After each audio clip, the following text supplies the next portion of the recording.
புத்திசாலி முயல். அப்பு முயல் குட்டி மற்ற முயல் நண்பர்களுடன் மகிழ்ச்சியாக விளையாடுகிறது.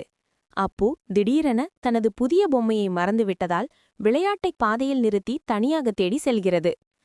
காட்டின் நடுவில் சிங்கராஜாராஜன் கம்பீரமாக அமர்ந்திருக்கிறது. வஞ்சகன் நரி ராஜன் சிங்கத்தின் அருகில் வந்து, வனத்தில் புதிய பழத்தோட்டம் ஒன்று உள்ளது, ஆனால் முயல்கள்தான் அங்கே அதிகம் இருக்கின்றன. அவர்கள் அங்கே போகாமல் இருக்க நாம் ஒரு புதிய சட்டத்தை இயற்ற வேண்டும் என்று பொய் சொல்கிறது. ராஜன் சிங்கம் முழுமையாக ஆராயாமல், சரி, முயல்கள் அந்த பகுதிக்குள் வந்தால் தண்டனை உண்டு என்ற அவசரமாக முடிவெடுக்கிறது. அப்பு தனது பொம்மை இருக்கும் இடத்தை தேடி அந்த தடை செய்யப்பட்ட பகுதிக்கு அருகில் வந்துவிடுகிறது. வஞ்சகன் நரி அப்புவைக் கண்டு ராஜனின் புதிய சட்டத்தை சொல்லி அச்சுறுத்துகிறது.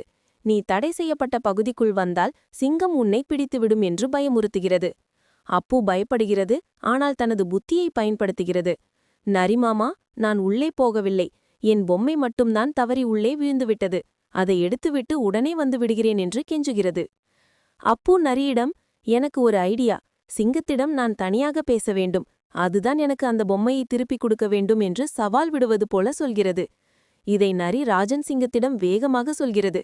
ராஜா, அந்த துணிச்சலான முயல் உங்களை தனியே சந்திக்க வேண்டும் என்கிறது என்று மிகைப்படுத்தி கூறுகிறது. ராஜன் சிங்கம் கோபமாக அப்புவிடம் வருகிறது. என்ன தைரியம் உனக்கு, ஏன் இந்த இடத்திற்கு வந்தாய் என்று கர்ஜிக்கிறது.